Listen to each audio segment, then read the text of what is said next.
La isla era un lugar paradisíaco con una boyante comunidad. A los primeros visitantes europeos les llamó la atención su intensa vegetación, los abundantes manantiales calientes, las recientes coladas de lava y los afloramientos ricos en azufre, aprovechados en su día por fabricantes de dinamita de Batavia. Incluso el gran navegante británico James Cook fondeó 2 veces en la isla principal de Krakatoa.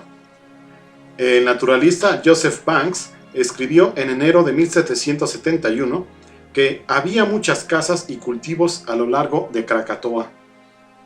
Los barcos Resolution y Discovery recalaron de nuevo en febrero de 1780, aunque en esa ocasión sin Cook, quien había sido brutalmente asesinado en Hawái. Permanecieron 5 días ahí, tiempo suficiente para que el ilustrador de a bordo John Weber elaborara diversos dibujos sobre la variada vegetación en el valle de Krakatoa. Los años inmediatamente anteriores a la gran erupción fueron de gran prosperidad para las colonias holandesas del estrecho de la Sonda. La apertura del canal de Suez en 1869 permitió un importante intercambio de materias primas desde Oriente a los mercados europeos.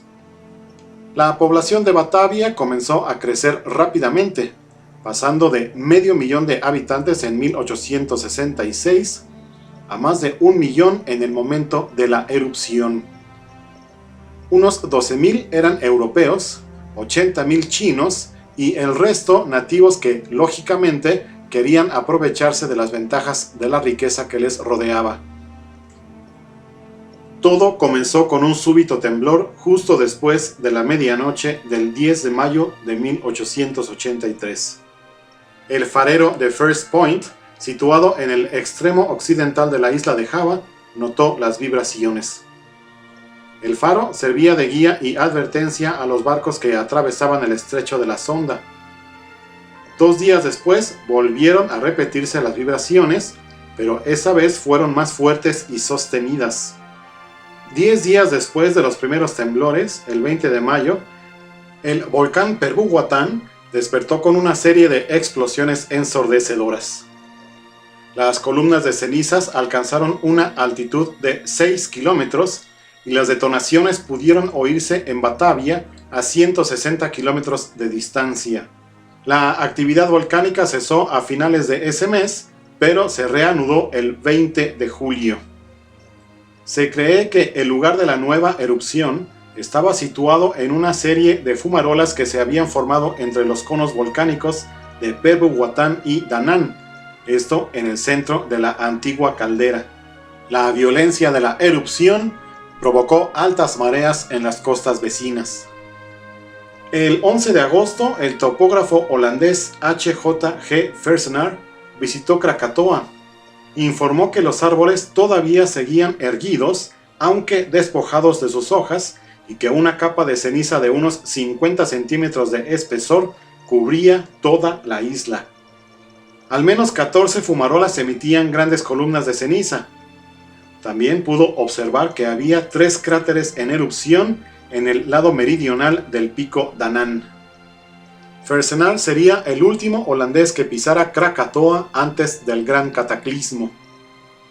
A pesar del enorme riesgo que corrió, fue capaz de elaborar un mapa topográfico de la isla que señalaba todos los puntos de actividad volcánica. El 26 de agosto se intensificaron las erupciones. El Krakatoa alcanzó su máxima actividad explosiva hacia las 13 horas. Las explosiones se produjeron a intervalos de 10 minutos. Sobre las 14 horas, los observadores vieron una enorme nube negra de cenizas de 27 kilómetros de altura por encima de la isla. Los barcos, en un radio de 20 kilómetros en torno al volcán, informaron de una intensa lluvia de cenizas y de la caída en sus cubiertas de fragmento de pumita. Este es un material vítreo esponjoso originado por el enfriamiento del magma. Según los barcos, eran de hasta 10 centímetros de diámetro. Un pequeño tsunami alcanzó las costas de Java y Sumatra entre las 18 y las 19 horas. Lo peor aún estaba por llegar. Hacia las 5:30 del día siguiente, el 27 de agosto, el carácter de la erupción cambió espectacularmente.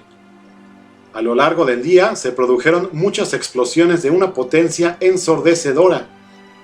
La peor y más ruidosa tuvo lugar a las 10:02.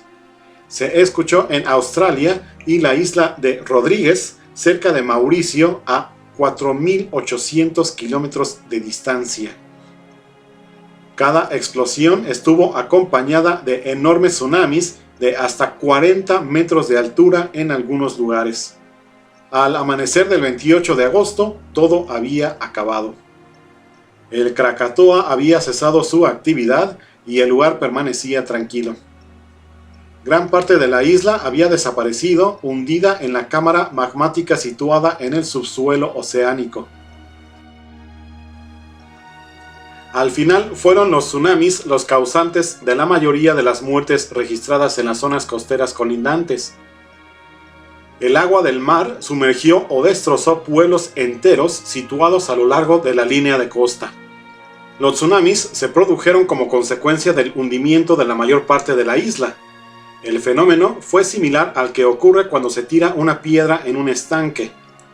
El mar se desplazó hacia el interior del enorme hueco dejado por el hundimiento de la isla y luego salió despedido en todas direcciones con una fuerza descomunal, generando un tren de olas. Se llegaron a avistar en el Océano Índico grupos de cuerpos humanos que flotaban encima de bloques de pumita y acabaron varados en las costas de África. El mayor de los tsunamis alcanzó una altura de 40 metros, equivalente a un edificio de 13 plantas y superior en tamaño al que asoló Indonesia en 2004. Las tremendas explosiones del 27 de agosto crearon el sonido más ruidoso de la historia, alcanzando niveles de hasta 180 decibeles a 160 kilómetros de distancia. Ese día, la ceniza volcánica fue lanzada a una altura de hasta 80 kilómetros. Al mediodía, una lluvia de cenizas candentes cayó en la zona de Ketimbang, en Sumatra, matando a 1 millar de personas. Fueron las únicas víctimas generadas por el propio volcán, ya que las demás perecieron por efecto de los tsunamis. La actividad volcánica del Krakatoa no cesó con la erupción de 1883. En 1927 comenzó una nueva fase de erupciones y en enero de 1928 emergió del agua una nueva isla volcánica que fue bautizada como Anak Krakatoa, hijo del Krakatoa, la cual no ha dejado de crecer desde entonces. Una anécdota poco comentada la refiere Donald W. Olson y otros miembros de la Universidad de Texas. Según él, el famoso cuadro del pintor noruego Edvard Munch, El Grito, está inspirado en los efectos atmosféricos que siguieron a la explosión del Krakatoa. Olson y su equipo hallaron en los diarios de Munch un pasaje donde el pintor explica que él y sus amigos se encontraban dando un paseo cuando vieron un siniestro cielo rojizo. El pintor dice: "De repente el cielo se tornó rojo sangre y permanecí ahí temblando de miedo y sintiendo un interminable grito que atravesaba la naturaleza. La impresión fue tan honda que el cielo sanguinolento atormentó durante mucho tiempo a Munch, hasta tal punto que lo plasmó posteriormente en 1893 en el conocido lienzo". Otro efecto que tuvo el Krakatoa se refiere a los polvos y gases que arrojó a la atmósfera y que produjeron espectaculares atardeceres en todo el mundo que duraron muchos meses. Según informes de la Royal Society londinense, en Noruega pudieron observarse puestas de sol inusualmente rojizas desde noviembre de 1883 hasta febrero del siguiente año.